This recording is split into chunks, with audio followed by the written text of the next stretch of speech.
અને હવે દેશના સૌથી મોટા સેતુની વાત કરવી છે। હજુ તો 25 ફેબ્રુઆરીના રોજ વડાપ્રધાન નરેન્દ્ર મોદીએ દ્વારકાવાસીઓને ભેટ આપતા સુદર્શન સેતુનું લોકાર્પણ કર્યું હતું અને હવે તે જ સ્થળ પરથી કંઈક એવા દ્રશ્યો સામે આવ્યા કે જે સુરક્ષા સામે સવાલ ઊભા કરી રહ્યા છે। હાલ સોશિયલ મીડિયા પર અજાણ્યા યુવકોનો એક વિડીયો વાયરલ થયો છે। આ વિડીયો સુદર્શન સેતુનો હોવાનું સામે આવ્યું અને દ્રશ્યોમાં સ્પષ્ટપણે જોઈ શકાય છે કે યુવકોએ સુદર્શન સેતુની ટોચ પર પહોંચીને વિડીયો બનાવ્યો। હવે સવાલ એ છે કે યુવકો સુદર્શન સેતુની ટોચ પર પહોંચ્યા કેવી રીતે અને યુવકોની આ પ્રવૃત્તિ પર કોઈનું ધ્યાન શા માટે ન ગયું? આખરે આ સમગ્ર ઘટના શું છે? સૌથી પહેલા તે અંગે માહિતી મેળવવાનો જ્યારે અમે પ્રયાસ કર્યો ત્યારે જાણકારી મળી કે આ વિડીયો એક વ્લોગનો ભાગ છે અને સોશિયલ મીડિયા પર મિસ્ટર મનિક નામના આઈડીથી આ વિડીયો અપલોડ થયો છે। તેના ઉદ્ઘાટનના એક દિવસ પહેલા એટલે કે 24 ફેબ્રુઆરીએ જ અપલોડ કરાયો છે, એટલે કે આ વિડીયોને ઉદ્ઘાટન પહેલા જ રેકોર્ડ કરી દેવાયો હતો। રાકેશભાઈ બીચની મુલાકાત લીધી ઓકા સિગ્નેચર બીચ ઉદ્ઘાટન બાકી છે। ઉદ્ઘાટન પહેલા આપણે મુલાકાત લઈ લીધી છે। દાવાનું આવું છે ભાઈ, એક નંબર જે છે ભાઈ, લગભગ કોઈને આવવા નથી દેતા। સાંભળ્યું તમે?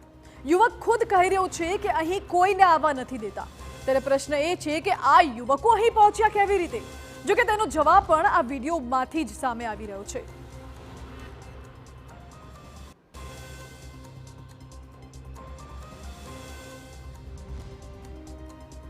મજા આવી ગઈ ને આ લગભગ જિંદગીમાં લગભગ કોઈને અહીંયા ઉપર ચડવાનો મોકો લગભગ તો નહીં મળે, કેમ કે લગભગ તો લોકોને કોઈને ઉપર નથી ચડવા દેતા। અમે લાગો કરીને ઉપર આવી ગયા। હા ભાઈ લઈ આવ્યા ઓખાના, બાકી અહીંયા ઉપર લગભગ તો ચાન્સ કોઈનું છે જ નહીં ને ભાઈ। ના ના ભાઈ, ઈ તો કોઈને ચાન્સ નથી ને લગભગ હવે આપણા દોસ્ત હતા પંજાબીનો એટલે થઈ ગયો કોન્ટેક્ટ, એટલે મેળ થઈ ગયો અને આપણે ઉપર આવી ગયા।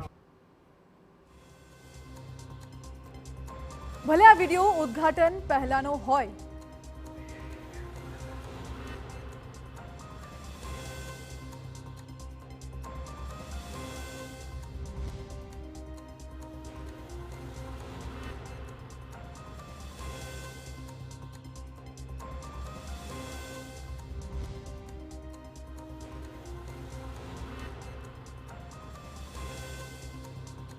આ વિડીયો આપે જોયો, યુવકો શું કહી રહ્યા છે એ પણ આપે સાંભળ્યું। હવે ભલે આ વિડીયો ઉદ્ઘાટન પહેલાનો હોય પણ તે સુદર્શન સેતુની સુરક્ષા સામે સવાલ ઊભા કરે છે।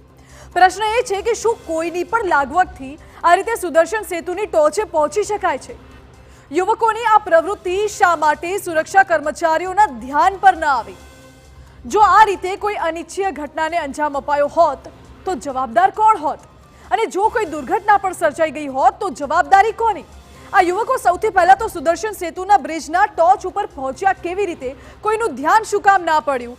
અને જ્યારે બ્રિજનું ઉદ્ઘાટન જ બાકી છે તો આ યુવકોને ત્યાં પહોંચવાની મંજૂરી કોણે આપી?